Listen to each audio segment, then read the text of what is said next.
Ahí está. Bueno, amigos de Amor por el Voleibol, hoy tengo el agrado nuevamente de estar conversando con alguien del voleibol y hoy día especialmente me da mucha alegría porque es un chileno también amante del voleibol, que tiene una carrera gigante. Él es un gigante, no solo de estatura, pero un gigante del voleibol y que ha hecho grandes cosas. Yo espero que sea una conversación muy entretenida y que todos compartamos nuevamente el poder hablar de voleibol, de lo que nos apasiona en estos tiempos especiales. Así que quiero dar con usted y presentar y saludar a Hernán, el Flaco Umaña. ¿Cómo estás, Hernán? Hola, qué alegría. Oye, esto es bien emocionante, ¿ah? Te tengo que confesar que, bueno, he visto algunos de tus otros entrevistados, ¿no? Y la verdad la lista es bastante impresionante. Así que estar aquí sentado contigo y saber de que hay un montón de gente en Chile que lo está viendo es, es bien emocionante. La verdad, estoy súper contento de estar. Gracias por invitarme. Que bueno, para mí también una emoción porque, como te contaba al principio, cuando empezamos a hablar, yo te vi jugando desde niño en ese famoso sudamericano, el 81 en Santiago de Chile, y también, bueno, mi papá, que es entrenador de voleibol, entrenó contigo, y además yo tengo un tío, un padrino, que también jugó contigo, y siempre nos hablaban del famoso Flaco Maña, entonces para mí es muy, también un orgullo y una alegría poder conversar contigo. Oye, Flaco, bueno, partamos. Un poco lo que quería preguntarte, por todo que me cuentes de tus inicios en el voleibol. ¿Por qué elegiste el voleibol? ¿Dónde partiste? Después tu tiempo en la Chile. Cuéntame un poco de esos primeros años en Chile. Seguro, seguro. El voleibol en el área donde yo estaba, yo soy de Las Higueras, ¿no? Yo nací en Las Higueras y me crié en Las Higueras y fui muy afortunado por eso, porque a pesar de que nosotros éramos relativamente de pocos recursos, digo la familia, Huachipato como empresa proveía de, bueno, tenía el estadio, tenía gimnasios, tenía entrenadores, entonces uno podía prácticamente elegir qué deporte jugar y practicarlo, porque estaban los medios, ¿no? Um, entonces empecé como todos los chicos en Chile, ¿no? Jugando la pichanga de fútbol.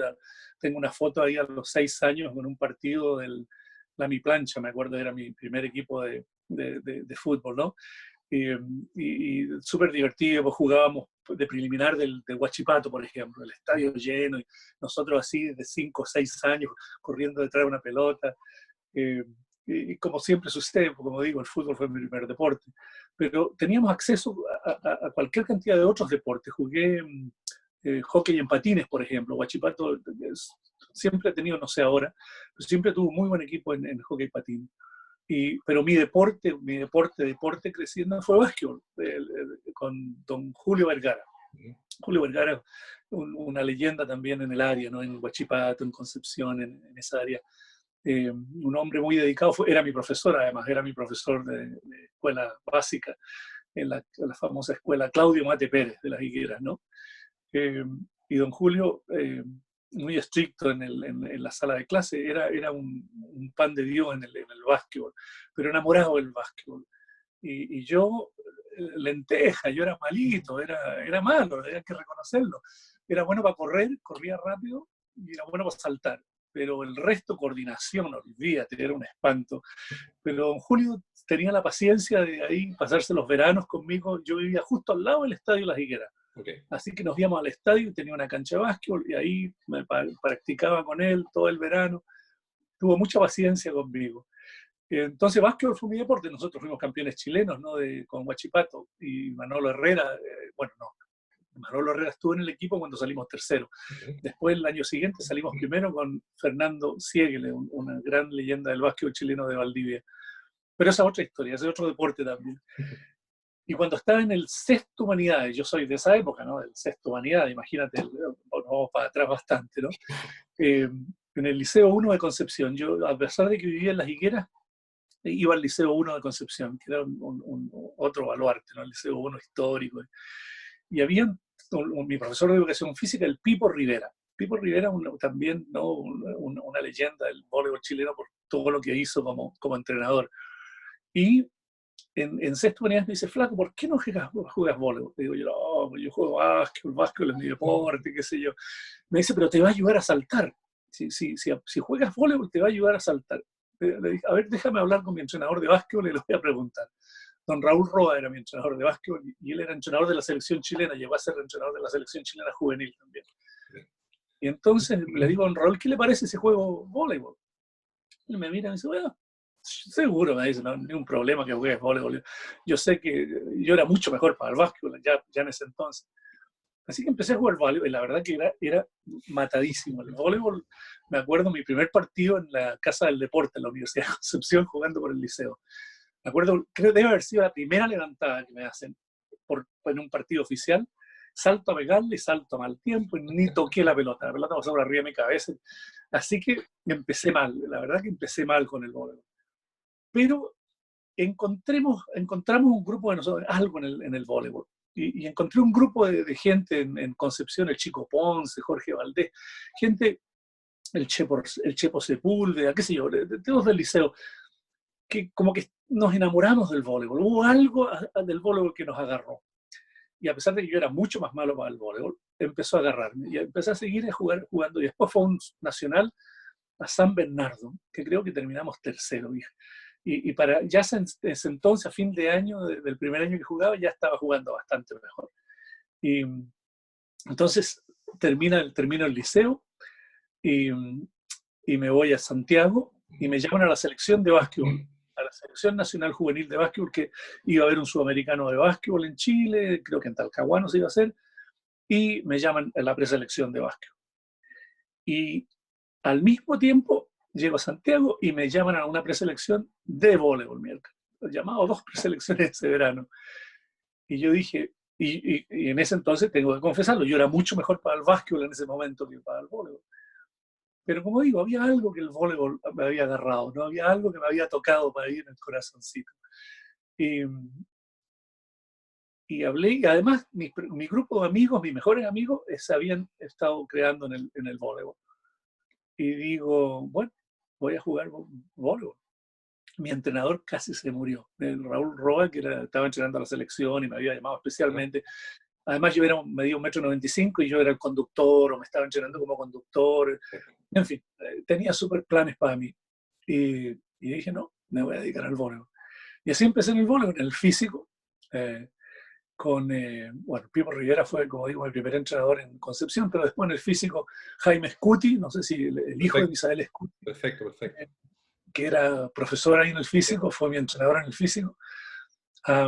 Y después, bueno, tu papá, por supuesto, que le estaba entrenando un grupo como una selección juvenil, así una cosa, ¿no? Que entrenábamos. Tu viejo era genial, además, ¿no? Era un tipo con una capacidad de crear cosas diferentes y nuevas, era brillante, ¿no? Alejandro, bueno, yo lo quiero mucho, tu papá. Y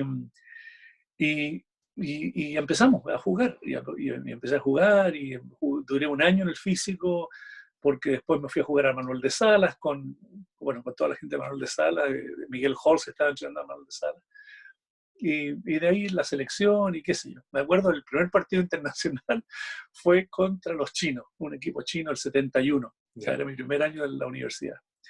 Y yo, malito, o sea, no era el nivel, imagínate, estaban los hermanos Grisanti, estaba Hugo, Jaime, Pato, estaban todos mis héroes, ¿no? La gente que yo así admiraba, pero con todo, el Teo Yametti, el Luigi Espósito, qué sé yo, el Lalo Blanco, estaba toda la creme de la creme del voleibol chileno, ¿no? Para mí, bueno, los historiadores, los que hay que recordar, ¿no?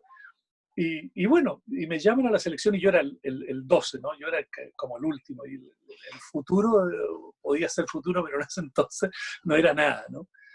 Y la noche anterior al partido con los chinos alguien se lesionó y yo era el número 13 y pasé a número 12 rápidamente, o sea que ya me iba a sentar en la banca en ese partido con los chinos, en el Estadio Chile. Y bueno, voy al partido súper feliz con mi camiseta, pero no tenía ninguna esperanza de tocar el juego, no de entrar al juego ni nada. Ahí estaba sentado en la banca, yo feliz, tranquilo. Y me da risa. Esto da para mucho, esto de la internet, ¿no? Alguien de tu familia tratando de sacar algo. Fue como el video del economista, que entró alguien saltando. Exacto. Bueno. Brillante, ¿no? Brillante, ¿no? Bueno, y ahí estoy, como digo, en la banca, ahí tranquilo, sin molestar a nadie, y viendo el partido. Además, pues los chinos eran fantásticos y nosotros teníamos un equipo relativamente decente, y el entrenador, que era Miguel, ¿no? Miguel Holz era Claro. me dice, Franco, anda a calentar. Y yo no entendí, yo me quedé calladito en la banca, y yo pensé que había hecho flaco, pero no, me hice el loco, porque jamás pensé que me iba a meter en el partido, para nada, así no. Y me dice, me mira de nuevo, y dice, weón, te mandé a calentar. Chuta, y me levanto y voy a calentar un poco, y me cambio por el Teo Yametti, me acuerdo, nunca me olvidaré, en la red. Ya mierda, ahí entro en el frente y me coloca en el medio. Me acuerdo que estábamos adelante, estaba el Hugo Crisanti, el Jaime, y yo ahí en el medio sin saber ni cómo me llamaba. Y tiran una pelota alta los chinos afuera, y saltamos miércoles. Yo debo haber cerrado los ojos, no sé, no vi nada. Y la pelota me pega en las manos y ¡pum! Y un bloqueo. Y toda ella. ¿Sabes quién estaba en la audiencia? Que me da risa porque estoy en contacto con él ahora. El chino Caselli, que era mi compañero en el físico, ¿no? Él estaba en segundo año y yo estaba en primer año. Y yo no sé si ustedes saben que el chino jugaba por el físico, el equipo B del físico, ¿no? El chino jugaba y su fuerte era el saque. El chino sacaba, era una bestia sacando. En fin, ya me estoy desviando de la historia. Y me coloco, como digo, y hago ese bloqueo, y qué sé yo, y después. Y llego a la posición 1 y me sacan. Yo no sabía ni sacar, hermano. Menos pasar, olvídate. Y me sacan para que saque el Teo Yametti. Y me acuerdo que la gente que estaba ahí, en la galera, ahí empieza a pifiar de cómo sacan al flaco. Se acaba de hacer un tremendo bloqueo. Y yo estaba feliz de que me habían sacado, porque yo no sabía jugar atrás. En fin, eso fue mi primer partido internacional, y de ahí, bueno, ahí empezó la cosa, ¿no? Bueno, en Concepción siempre había una cuna y hay una tradición del voleibol. Nosotros me tocó jugar muchas veces contra gente de Concepción, en Concepción mismo, en la universidad, en Huachipato, en Talcahuano, qué sé yo. Y tengo grandes amigos también, les mando muchos saludos a los amigos de voleibol de Concepción. Okay. Y un poco, como dices tú, esto de la mística, yo también siento que algo hay especial allá en esa región con la mística, con el voleibol, algo hay. Debe ser el agua, el agua, Agua, la algo, el lluvia. clima, no sé, pero es espectacular. Bueno, y después, bueno, tú seguiste en la selección, jugando después en la Chile, ¿cierto? Sí. ¿Tenían ya en vista el Sudamericano el 81 o eso llegó después? ¿Cómo fue ese proceso? No, fue mucho después. Ya. Bueno, después acuérdate que, bueno, vamos al Sudamericano en Bucaramanga, en Colombia, el Ya. 73, en Ujú. agosto. No nos fue muy bien. Ya. Me acuerdo que le ganamos a Colombia, pero perdimos con Venezuela, con Argentina y con Brasil. Quedamos cuartos. Ujú. No nos fue muy bien, la verdad no jugamos muy bien, y para ese entonces habían habido cambios en la selección, los hermanos Grisanti ya no estaban en la Ya. selección, hubo cambios, Ujú. y lamentablemente no nos fue muy bien. Y después viene el golpe, y bueno, las cosas cambian montones, ¿no? Como le cambió a tu padre también, ¿no? A mí me suspenden de la universidad por un par de años, así que salgo del físico. No sabía, la verdad que no sabía qué hacer. A mi viejo lo meten preso, qué sé yo, la cosa se complica, Sí. y mi familia se viene a Canadá. Ya. Pero una gran amiga, una familia amiga del Manuel de Salas también. ¿Tú fuiste a Manuel de Salas o no? Hice cuarto medio con el de Sala. Mira, o sea, Cuarto medio, estuviste y un también año. tuve un año de voleibol maravilloso con Fernando Mora, con otros profesores. Ya, Jugamos, ya, viajamos, muy lindo, muy lindo. qué En lindo. el gimnasio de piso de cerámica, de baldosa, tal Exacto, cual, exacto. muy lindo. Está brillante, claro. Así que, bueno, dejo la Florencia Tenet, que era la que me ofrece su casa. Yo no tenía ni dónde vivir después del golpe, estaba mal. Yo había estado en la residencia deportiva el 73, con mucha gente. El Richard Tormen era compañero de pieza, el Negro Ulloa era compañero de la residencia deportiva, en fin. Y todo eso desaparece, y me echan de la universidad, o me suspenden por 2 años, y me llega una oferta de volver a jugar básquetbol de Valdivia. Ya. Y me voy a Valdivia 74, y, y juego básquetbol por Valdivia. Salimos campeones de Provincias del Sur, jugaba por el equipo alemán de Valdivia, salimos campeones de Valdivia. En fin, fabuloso el cambio a Valdivia. Pero dejé el voleibol, por 2 años dejé de jugar voleibol. y el 75 vuelvo a Santiago. Ujú. Y sigo en la selección, tenemos una gira por Bolivia, me acuerdo, fue la primera gira después del golpe. Y, y ahora hay un eco. No, te escucho perfecto yo. Ah, ok, bueno, ok, Sí, sí, fantástico. Soy yo el que lo escucho entonces. sí. Eh, y uno sigo entrando, y ahí vuelvo al voleibol de vuelta y ya sigo hasta el 79. Y el 79, después de varios sudamericanos, uno en Paraguay, uno en Argentina.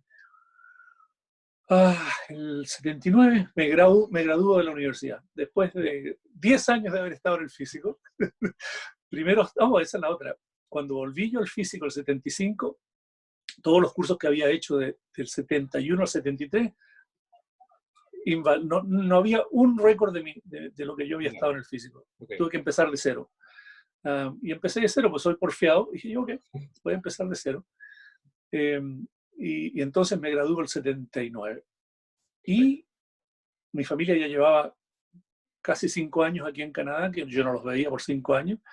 Toda mi familia, mi abuela, mi bisabuela, mi ex, en fin, no tenía básicamente parientes, nadie en Chile, pero muy buenos amigos. Y, y una noche me llega una llamada telefónica, era un domingo, de un gran amigo del Comité Olímpico. En ese entonces él era médico del Comité Olímpico. Me dice: flaco, te tenés que ir de Chile. Y le digo: ¿qué pasa? ¿Por qué? Bueno, y me dice: puta, estuve en una reunión del Comité Olímpico esta noche y un compadre sacó un diario que tu viejo publica en Canadá en contra del gobierno en Chile, y un compadre que estaba en la reunión dice que hay que cortarte porque mira lo que está haciendo tu papá, el papá del enano Maña, en contra del Chile, bueno, en contra del gobierno de Chile en Canadá. Y partimos, salí rajado. Ni me demoré mucho en certificar la veracidad de esto, o que, bueno, no tenía por qué no ser verdad. Él era muy amigo mío. Y efectivamente, mi viejo había sacaba un diario aquí en Canadá denunciando todos los crímenes de la dictadura, etcétera, etcétera. Y bueno, pero tenía mi apellido, ¿no? Era Jorge Umaña, ¿no? Y yo era Hernán Umaña, o sea, no era broma. Y así salí el 80, en abril del 80, hacia Brasil primero. Estábamos hablando de Brasil antes. Brasil, tengo muy buenos recuerdos de Brasil. Estuve en la USP, en la Universidad de Sao Paulo, por un mes y medio, eh, con un amigo chileno que vivía ahí. Lo pasamos súper bien. Atendía clases de voleibol en la USP. Fue genial, lo pasamos muy bien. Y después a Canadá. Y ahí llego a Canadá, que además yo no hablaba una palabra de inglés. No una, yo era, pero así, cero, cero. Y no solo no hablaba inglés, no tenía ningún interés en aprender inglés. Yo odiaba, de hecho, el inglés. En el liceo lo repetí todos los años. No sé si existe esto todavía en Chile, pero quedar para marzo era cuando tú repetías y tenías que estudiar todo el verano esa asignatura y después dar un examen en marzo para aprobarlo. Siempre lo aprobaba, pero en marzo, nunca en diciembre, cuando debería haberlo aprobado. Así que, bueno, así llego a Canadá, ¿no? Sin inglés y con una carta del presidente del Comité Olímpico, que muy graciosamente le escribí una carta al presidente del Comité Olímpico de Canadá, que fue una carta que la verdad, muy bueno que la haya traído, pero no me sirvió para nada. De hecho, en una entrevista con el secretario consular en la embajada de Canadá en Chile, me dice el tipo: bueno, ¿y qué es lo que va a hacer usted en Canadá? ¿Qué es lo que quiere hacer? Le digo yo: bueno, me gustaría, yo soy entrenador de voleibol, yo entrenaba a la Universidad de Chile, a las divisiones inferiores, estaba con la escuela de talento, yo entrenaba a la escuela de talento en el INBA, ¿no? Y me queda mirando el tipo y me dice: no, pero ¿qué otra cosa haría en Canadá? Bueno, lavaría pisos también, puedo hacer cualquier cosa, no se preocupe, voy a hacer cualquier cosa, a pesar de que soy profesor de educación física, pero como no hablo el idioma, no puedo ser profesor de educación física, en fin. Así que ahí llego a Canadá, así, con los brazos cruzados y aprender inglés. Oye, está un poco haciendo un flashback, pero con respecto a tu experiencia entrenando en voleibol en Chile, de la Escuela de Ya, Talento. ¿Cómo fue esa experiencia? Eh, eh, ¿Ahí estuviste con Akira Kato o fue después? ¿Cómo sí, fue, sí, no. ese proceso? Akira fue un maestro. Akira, yo tuve mucha fortuna. Cuando Akira llega a Chile, yo tenía un departamentito en McKeever y la Alameda. Yo vivía Ya, ahí en McKeever y la Alameda. Y él tenía su negocio, porque tenía un negocio traía zapatillas, tenía una oficina ahí ya, y me iba a buscar al edificio, o no, me llamaba y nos íbamos a comer juntos.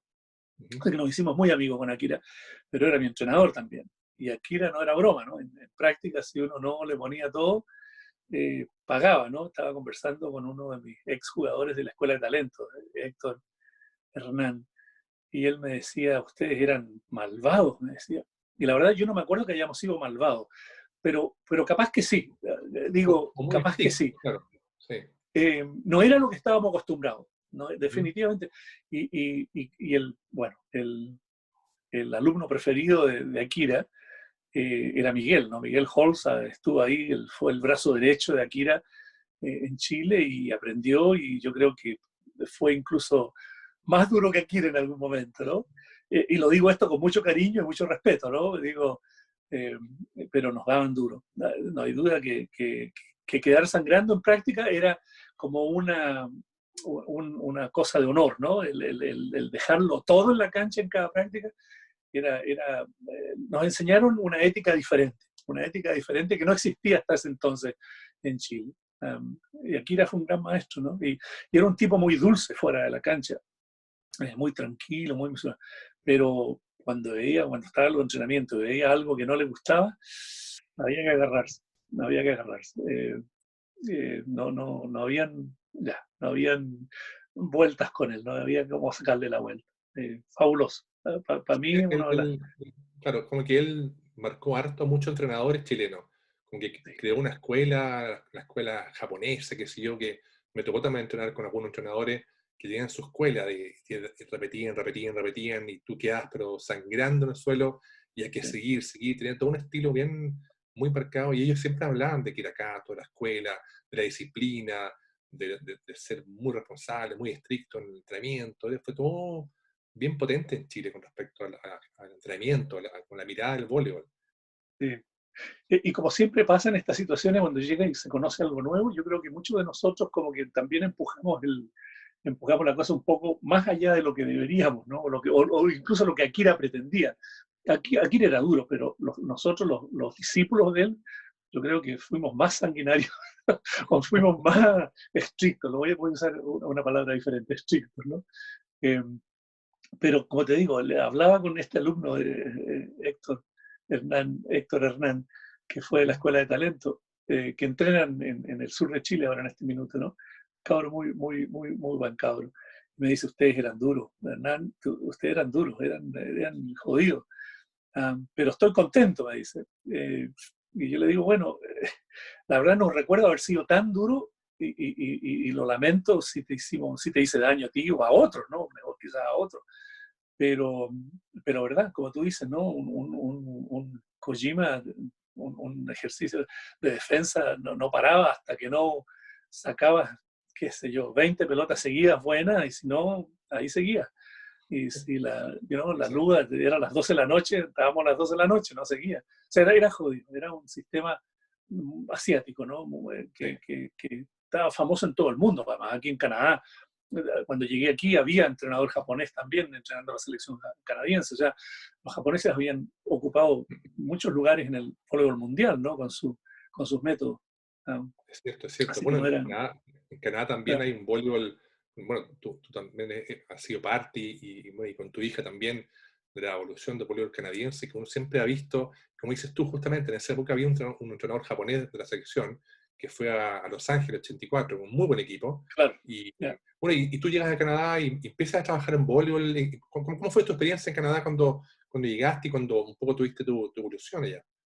Bueno, mi familia, como ya llevaba 5 años aquí, tengo ¿Sí? dos hermanos, y uno de ellos, mi hermano menor, Rodrigo, estaba jugando voleibol. Y estaba Ujú. jugando voleibol, a pesar de que mis hermanos, tengo que aclarar que mis hermanos son chiquitos, ¿no? Y son Ya, chiquitos porque tenemos diferentes papás. Ujú. Tenemos la misma mamá, pero el papá es diferente. Y mi papá, bueno, el papá de ellos es bajito.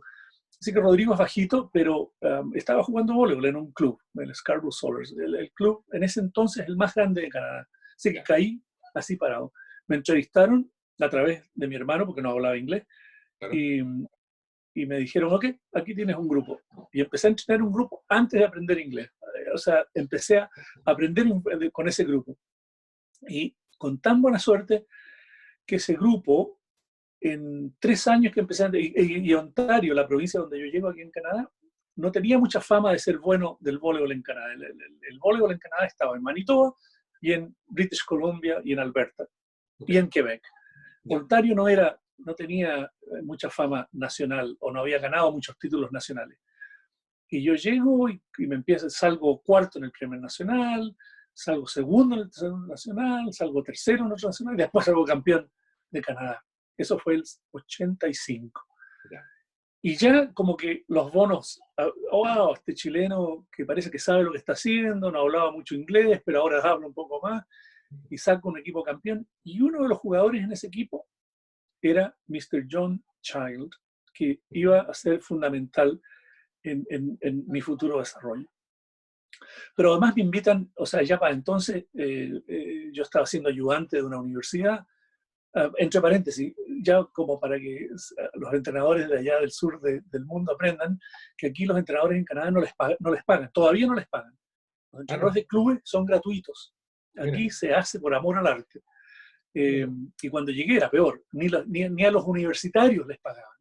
La mayoría de los entrenadores universitarios, cuando llegué a Canadá, recibían un honorario, le llamaban, una cantidad de dinero poca, pero no tenían contrato, no tenían salario, eran muy pocos los que tenían salario. Y los entrenadores de clubes, incluso peor, no recibían nada.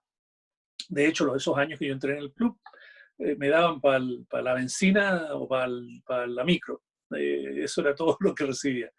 Interesante, fue un golpe duro ese, porque yo en Chile, entrenando a la U, por ejemplo, me pagaban bastante bien por entrenar las divisiones inferiores, eh, pero eso aquí cero. Y todavía hoy los entrenadores en Canadá, de los entrenadores de clubes, son gratuitos, no se les paga. Eh, Se les pagan solo sus gastos de gasolina, si tienen De auto, transporte, claro. eh, pero no hay salario. Ya, Interesante. mira. Ya te voy a explicar más del sistema canadiense. Escribí algunas cosas ahí para compartirlas. Y en el año 85, después que salgo campeón de Canadá con ese equipo, me invitan a ser eh, entrenador del equipo de varones de la Universidad de York University, que es la Ujú. universidad donde yo estaba estudiando además. Y ahí uno de los jugadores que estaba en el equipo, Alex Ketchisinski, fue seleccionado canadiense en los Juegos Olímpicos del 84 ahí en Los Ángeles. Exacto. Así que estaba entrenando un olímpico, ¿no? Primera vez en mi vida, ¿no? Que yo estaba. Y tenía un bastante buen equipo. Y eso como que me dio, bueno, ese equipo llegó bien, ganamos nuestra división, fue una buena experiencia ese año de entrenar al equipo universitario. Y después me voy a dedicar y empiezo a entrenar a otras universidades y ya no paré, pero al mismo tiempo decidí cambiar de rumbo en cuanto a mi profesión. Yo estaba enseñando educación física, pero por algún motivo me di cuenta de que la educación física no era lo que yo iba a querer hacer por el resto de mi vida, ¿no? Ya, Entonces me cambio a la sociología, algo que siempre quise estudiar. En Chile, cuando yo apliqué al físico, apliqué también a la sociología, pero el 71 todos los chilenos querían ser sociólogos. Oye, era impresionante la cantidad de aplicantes a sociología. Yo no me, la prueba de aptitud académica que se llamaba en ese entonces, no sé cómo se llamará ahora, no, PSU. no, Ok. no fue muy, Todavía era PSU, sí. ya, ok, ahí va. No me fue muy bien, entonces Ujú. no entré, en sociología no entré, entré a educación física. Pero aquí en Canadá entro a hacer un maestrado de sociología y después un doctorado y mientras estaba haciendo eso seguía entrenando, asistente en la universidad, nunca dejé el voleibol, siempre entrenaba a Ya, alguien, además de estar estudiando. A pesar de que empecé a cansarme un poco del voleibol. pero no tan rápido, porque yo vuelvo a Chile el 81, a ese Ujú. famoso sudamericano, ¿no? Claro. Eh, Me llama Miguel y me dice, Flaco, ¿te gustaría venir a jugar el sudamericano? Y le digo yo, bueno, Miguel, yo salí de Chile en condiciones medias jodidas, ¿no? O sea, ¿qué seguridades tengo de que voy a hacer, de que nada me va a pasar, ¿no? De que voy a sobrevivir si vuelvo a Chile. Y me dice, no, la gente del Comité Olímpico me dijo que está bien, que puedes volver y que no te va a pasar nada. Y yo, medio ingenuo también, ¿no? Digo, porque en Chile el 81 la cosa no era fácil Mm. para mucha gente, ¿no? Sí. Pero volví y tuvimos un sudamericano, como tú sabes, y tú lo viste, bastante decente. Ese partido con Venezuela, que lo tengo ahí, por ahí, lo veo de vez en cuando. Eh, el partido con Argentina también fue bastante cercano, ¿no? En fin, eh, fue lindo, pero eso fue el final de mí como jugador. Yo Ok. volví a Canadá mal. De hecho, me lesioné en México. En la gira previa al sudamericano estábamos jugando en México y algo me pasó en el pie y me dolía montones y me tuvieron que poner cortisona en el pie para jugar en ese sudamericano porque el dolor era grandote. Pero jugué. Y, y bueno, pero después de eso dejé el voleibol. Solo a los 27 años dejé de ser jugador de voleibol y me dediqué solo a entrenar. Ah, perfecto. Está bien. Oye, ¿y bueno, cómo nació esto después de escribir un libro? ¿Tiene alguna relación con lo deportivo? Bueno, cuéntame un poco el Playing Under the Gun. ¿De dónde salió este libro? Yo empiezo a hacer clases en la universidad. Empiezo a Ujú. ser profesor en la universidad y enseño dos cursos. Uno que se llamaba Sociología del Deporte y uno que se llamaba Juegos Olímpicos, Historia Política de los Juegos Olímpicos. Ya. Y en esos dos cursos, especialmente el de Sociología del Deporte, yo le cuento historias de lo que pasé yo en Chile, ¿no? Y lo que pasamos mucho en Chile, ¿no? Eh, yo no sé si tú te acuerdas de Sergio Tormen, que desaparece y que era amigo nuestro ahí en la Ujú. residencia olímpica, era hermano de Sergio, de Richard Tormen, que era compañero del físico, y que vivíamos juntos ahí, en fin. O sea, atletas chilenos que empiezan a desaparecer, muchos compañeros de colegio que desaparecen, compañeros del liceo que desaparecen. Entonces, yo cuento un poco estas historias, cuento un poco también, por ejemplo, el Sudamericano del 81. Acuérdate que jugamos en el Estadio Chile, donde mataron a Víctor Jara, donde torturaron a mucha gente, a otros amigos que yo conocía también. O sea, jugar en un lugar en donde gente que tú conocías había sido torturada y muerta, o sea, no era fácil colocarse una camiseta que además decía Chile en el pecho. Y yo pensaba, una vez que volví, y empecé a pensar en estas cosas y a escribir sobre esto. O sea, ¿cómo yo me ponía esa camiseta, ¿no? Y defendía a un país que había, bueno, hecho tanto daño a gente tan cercana a mí, incluido mi familia, mi padre, que vivían en Canadá. Y entonces esto obedece a por qué empiezo a escribir el primer libro. Eh, y empiezo a escribir el primer libro tratando de explicar esto, ¿no? Tratando de explicar cómo podíamos jugar en el Estadio Chile. Y a veces yo tuve partidos impresionantes en el Estadio Chile y otras veces era imposible jugar. Y yo pienso que cuando no podía jugar era porque los recuerdos de todo lo que había pasado ahí eran más fuertes que mis ganas de jugar. Y otras veces esos mismos recuerdos como que me impulsaban a jugar mejor. Yo pienso que hay algo de eso y no quiero hablar por nadie más, estoy hablando por mí, pero pienso que a algunos de otros jugadores de la selección les debe haber pasado lo mismo, ¿no? Pero en fin, esto me motivó a escribir el libro, ¿no? Eh, Perfecto. Esta fue la motivación detrás del libro. Y fue muy bien recibido, el libro salió aquí, se vendieron más de 2.000 copias. Eh, la mandé en Chile, alguna gente tiene la copia del libro porque lo mandé a Chile a algunos amigos. Eh, y no lo he podido traducir, no lo he podido traducir, lo escribí en inglés lamentablemente, digo lamentablemente porque no está para el público chileno, ¿no? O para el público que no habla inglés. Eh, y el segundo libro es interesante, pero también es un poco, es la historia de una familia inmigrante, la nuestra, eh, y cómo yo llego de una medalla olímpica a tener una hija campeón del mundo, ¿no? ¿Qué pasa? ¿Cómo se ¿Qué pasa produce ahí? eso? También muy especial, porque en el fondo, para uno como chileno, ver a tu hija jugando beach al más alto nivel, uno siempre dice, ella es chilena, pero bueno, te fijas, uno tiene un sentimiento como encontrado, da mucho Cierto, orgullo, es como ver a los primos Grimal jugando, claro, como en el claro. fútbol hemos tenido quizás poquitas alegrías grandes, entonces uno se emociona mucho, pero cuéntame cómo ha sido todo ese proceso con tu hija, el orgullo, de que era pequeña. Cuéntame un poco y también un poco que está dentro del proyecto el libro que estás escribiendo. Seguro.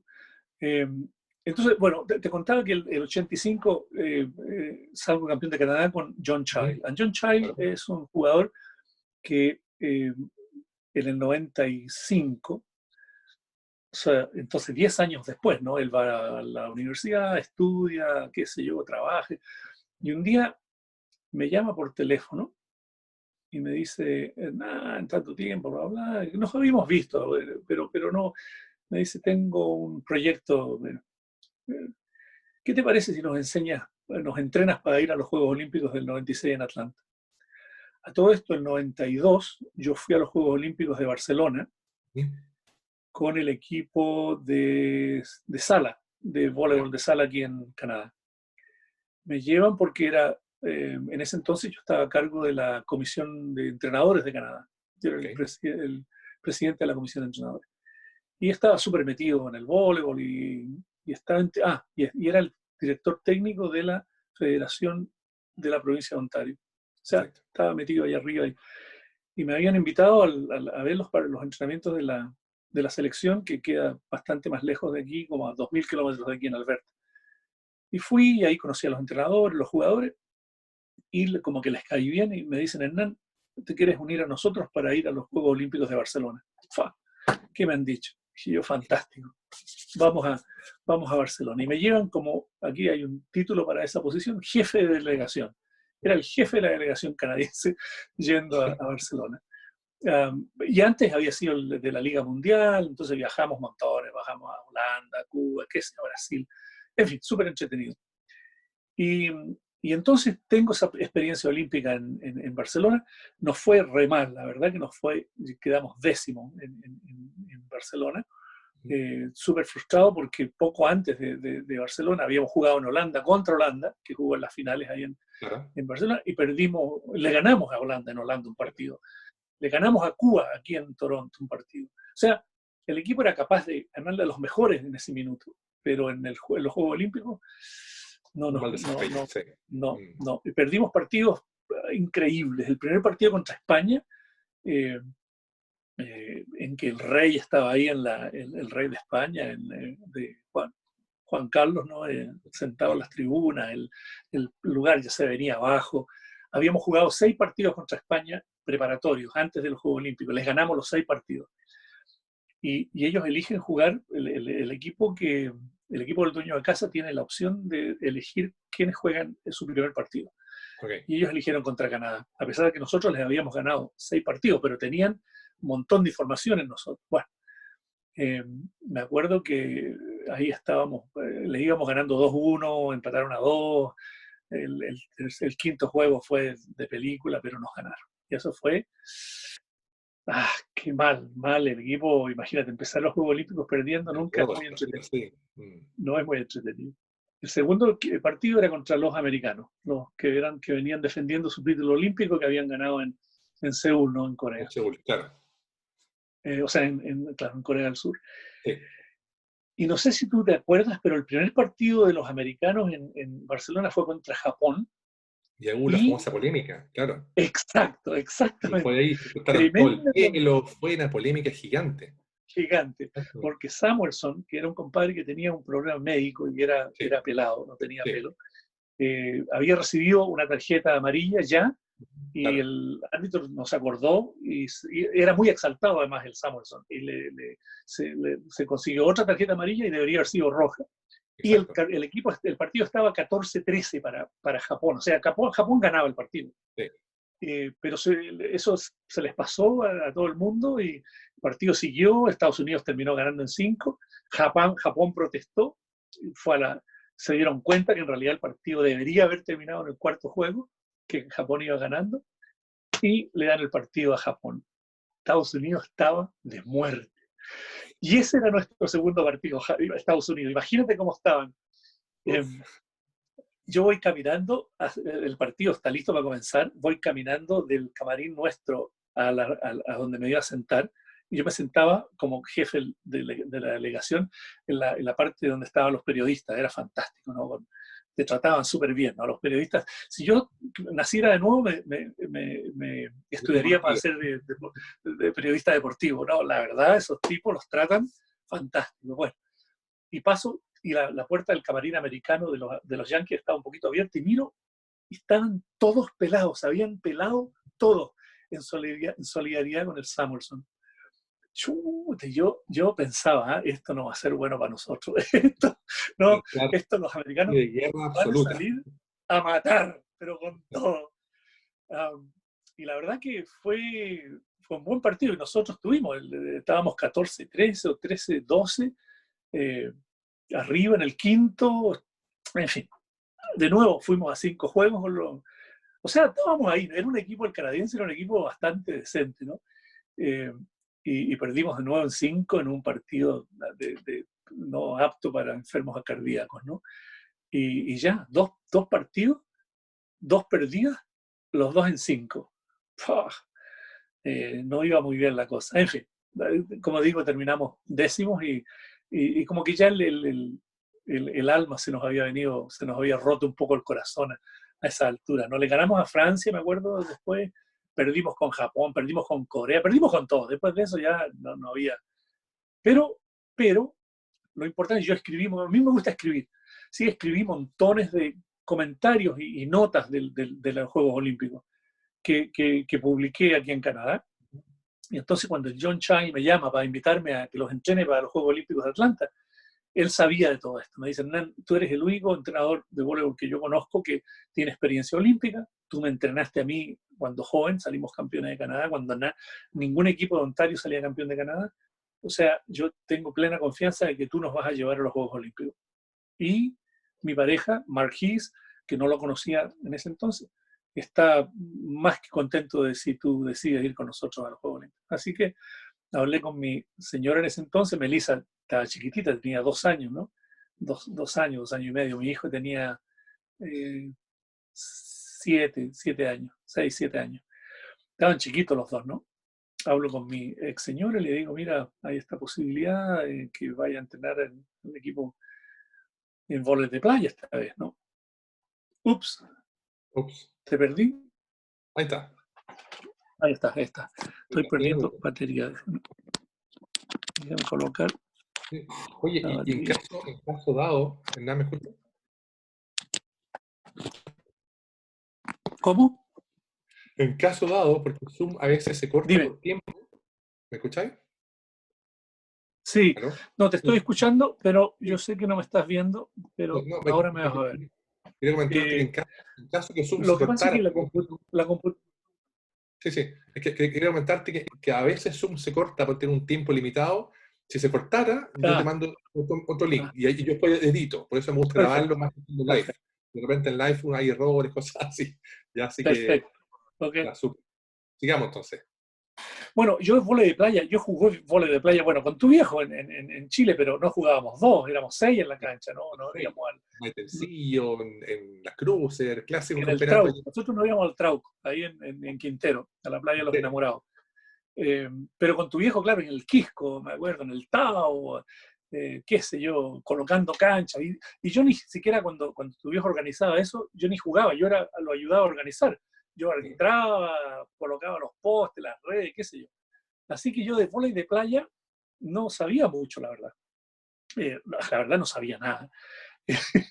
Pero mis jugadores, el John y el Mark, eran brillantes, ¿no? Ellos sabían montones, y le dije yo: bueno, yo los ayudo, yo les doy lo que yo sé, y hagamos una asociación aquí, y empecemos.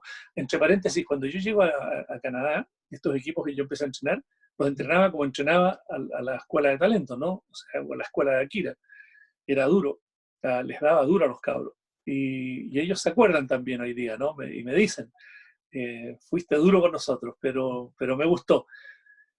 Lo que yo aprendí, y esto es el mensaje quizás que te quiero dar a ti y a la gente que puede estar escuchando, de que yo aprendí con el vóley de playa que no era necesario ser tan duro para lograr buenos resultados.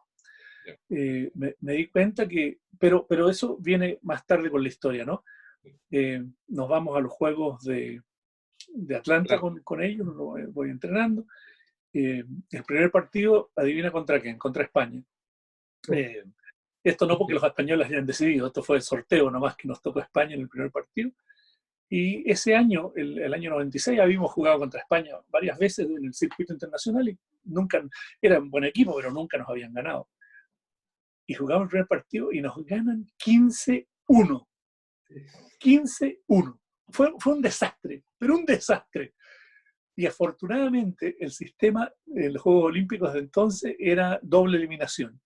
O sea que nos tiraron al bracket de los perdedores, pero por lo menos no quedamos eliminados, ¿no? Ya, más juegos, claro. Claro, exacto. Y ahí empezamos a ganar partido tras partido. Y ahí, de ahí para adelante la cosa empieza a funcionar. Y funciona. Y de hecho nos encontramos en los cuartos de finales de nuevo contra los españoles y los rematamos a 15-4. O sea, ya para entonces ya estábamos enrelados, ¿no? Y las semifinales fue contra Karch Kiral y Imagínate, Kent Steffes. los Y mejores yo de todos cometí los un tiempos. error, imagínate el equipo, pero yo cometí un error garrafal en ese partido. Un error garrafal, de hecho lo cometí antes. ¿Ya? Antes de irnos a los Juegos Olímpicos discutimos qué pasa en los Juegos Olímpicos, qué pasa si nos toca jugar con esto, con el mejor equipo del mundo. Y los cabros, que eran los que sabían y que yo los escuchaba a ellos, ¿no? Me dicen, no, estos, a ellos no se les puede ganar. No, hay que tratar de hacerlo mejor nomás, pero yo pienso que no, me dicen, tú no los has visto, Hernán, tú no sabes, o son fuera de serie. Ah, ok. Y yo no les dije, a ver, paren, estos son los Juegos Olímpicos, y los Juegos Olímpicos, ahora sé que en los Juegos Olímpicos cualquier cosa puede pasar, ¿no? Yo vi a Franco, para mi gusto uno de los mejores jugadores en la historia del vóley de playa, jamás logró una medalla en los Juegos Olímpicos y quedó en Atlanta a medio camino, pero quedó noveno, creo. Vi a Loyola, quizás otro de los grandes del vóley de playa, que tampoco jamás ganó una medalla, o que podría haber en Sydney ganado una medalla, que estaba con Emanuel, claro, y tampoco sacaron medalla. En fin, en los Juegos Olímpicos cualquier cosa puede pasar, pero yo no sabía eso en el 96, desafortunadamente. Entonces, antes del partido, esto es las semifinales, ¿no? Para llegar a las finales, Claro. nos tocan ellos y conversamos y le digo, bueno, hagamos lo mejor que podamos, que es súper derrotista, no me vengan con cosas, decirle al equipo, hagamos lo mejor que podamos, es como decir, bueno, vamos a perder, pero perdamos con honor. Mal, ahí, no, Hernán, no, mal.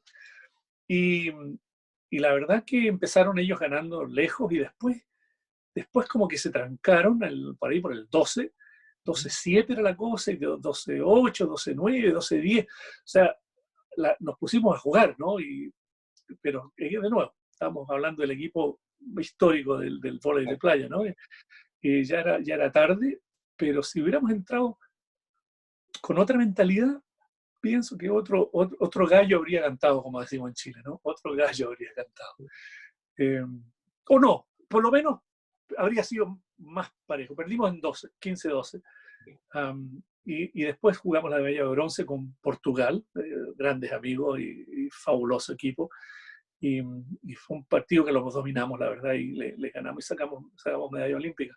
Pero lo importante de esta experiencia para mí es el haber aprendido que para ganar una medalla olímpica no era necesario maltratar a los jugadores o abusarlos o ser demandante a niveles exagerados. Y aquí soy muy abierto a tirar una línea, que cada uno tira la línea que quiere. Yo no voy a juzgar a aquellos que son duros como entrenadores, pero yo tuve la oportunidad de esa experiencia, y esa experiencia fue muy rica para mí, porque esa experiencia de ahí para adelante me la traigo también. En algún momento fui igual que Miguel Holz, no fui, daba clínicas para la Federación Internacional, ¿no? Daba Ya. director de cursos para entrenadores. Y en todos los cursos que fui a dar, a Tailandia, México, qué sé yo, uno de mis mantras era que uno no tiene que abusar a los jugadores para lograr resultados. Ahora, cuando nos estábamos preparando con Johnny Mark, la Melissa ahí andaba 2, 3 años, 4 años corriendo en la playa, recogiendo pelotas, me iba a todas las prácticas. Después de los Juegos Olímpicos yo empecé a entrenar al equipo universitario de mujeres. Okay. Un gran amigo mío, que era el entrenador, tiene un ataque al corazón muy lamentable. Afortunadamente no se muere, sobrevive y somos todavía muy buenos amigos con él. Pero la universidad me dice, Hernán, ¿qué te parece si entrenas al equipo? Y por 10 años entrené al equipo femenino de la universidad. Y esa experiencia la traje. Pero no fue fácil, ¿eh? No fue fácil entrenar a jugadoras que estaban acostumbradas a ser abusadas o entrenadores que estaban acostumbrados a ser abusados. Porque me decían, no, pero tienes que castigarme, si no me castigas, yo no puedo rendir. Y fue una lucha entre esto del castigar y esto del crear conciencia de que tú entrenas fuerte porque tú entrenas fuerte, porque tú tienes dentro de tu corazón y tu cabeza la motivación de querer llegar a ser lo mejor que tú puedes ser. En otras palabras, esto no viene de mí, viene de ti como jugador, en fin. Pero fue un proceso largo, no fue corto, tomó tiempo. Disculpa, es muy difícil también como jugador entender que uno no quiere cometer errores, uno no quiere perder, y si tú pierdes, además te castigan, es muy brutal. O sea, también es una evolución del voleibol. El voleibol es maravilloso, es un deporte, es alegría, y si tú pierdes, bueno, qué pena, y tú pusiste el esfuerzo, pero además de que te castiguen es muy, muy terrible. Así que, bueno, es una escuela. O que te castiguen en prácticas, porque según el entrenador no estabas haciendo lo mejor. Bueno, si no estás haciendo lo mejor, se para la práctica y se conversa. ¿Qué pasa aquí? ¿Cómo no están haciendo lo mejor? Nos vamos para la casa si es así. O sea, usted, en fin, esa lección para mí fue fundamental. Y me enseñó un aspecto del entrenamiento que ha sido complejo, porque aquí la mayoría de los entrenadores héroes han sido los que maltratan a sus jugadores, los que los tratan mal. Bill Knight, yo no sé si te suena el entrenador de básquetbol que entrenaba a Indiana, que lo echaron porque estaba ahorcando a un jugador en una práctica porque el jugador no estaba entrenando al nivel que él quería. Entrenadores como él eran los héroes y han sido los héroes para todos, ¿no? El entrenador que es buena gente y que funciona a un nivel más humanista, ¿no? Y que trata de sacar lo mejor de los jugadores, pero porque de ellos viene esta necesidad de ser lo mejor que ellos pueden ser. Y uno se transforma en un facilitador, Facilitador. Bueno, yo seguro, un comunicador. Facilitador, sí. Y ese principio no siempre es recibido o entendido, ¿no? Hay mucha resistencia a esto, porque es mucho más fácil castigar, estoy de acuerdo. Es mucho más fácil si uno le dice, ok, tienes que colocar, te voy a tirar 6 pelotas y de las 6 tienes que sacar el punto en las 6 en práctica. Y si no sacas una, te castigo, te hago hacer 20.000 sentadillas o qué sé yo. Claro que es fácil, pero acuérdate que el entrenador, cuando están jugando, no va a estar ahí. Y esa es la otra cosa que aprendí con el vóley de playa. Que el entrenador no está ahí para los times, no hay cambio. En otras palabras, uno tiene que darle las herramientas a los jugadores para que se las manejen solos, que aprendan el juego y la dinámica del juego y cuándo pedir un tiempo, etcétera, etcétera. Y eso es fantástico. Por eso que a mí me fascina el vóley de playa por muchos motivos, pero ese quizás es el más importante, en que uno tiene que darle herramientas a los jugadores para que ellos resuelvan el partido. No es el entrenador, es el jugador. Y eso es fantástico, ¿no? Y ver a tu hija a este nivel, ¿qué te pasa así como padre? Porque me imagino como padre ser como decimos en Chile, una chochera, un orgullo tremendo. Sí, También a sí, nivel deportivo, también debe ser una satisfacción eh, lograr algo, porque, o sea, de ese nivel, porque en el fondo Melissa, para el voleibol actual, no es alta. Hoy día en el voleibol de todos lados, alguien que mide 1,80 m ya es bajo, o claro. incluso 1,90 m. Entonces, es muy especial verla jugar y jugar al nivel que juega. ¿Qué te pasa a ti cuando tú la ves jugar y has visto su evolución? Bueno, yo empiezo a entrenar a Melissa muy temprano, ¿no? No te había contado que organizo algo que no existía aquí en Canadá, un club de voleibol de playa. En los 80, cuando comencé con eso, no, miento, en los 2000, fue después de los Juegos Olímpicos de Sydney, que también fui entrenando al equipo olímpico canadiense, ¿no? A los Juegos Olímpicos en Australia, en Sydney. Pero después de eso, me tomo un descanso de 4 años y después creo un club de playa. Melissa ya tenía 12, 13 años. Y lo creo porque no habían posibilidades para muchos niños, ¿no? Empezar a jugar vóley de playa y ser entrenados en vóley de playa. Y, y entonces Melissa y mi hijo Felipe también, ¿no? Felipe también empieza a jugar. Ah, Eh, fantástico.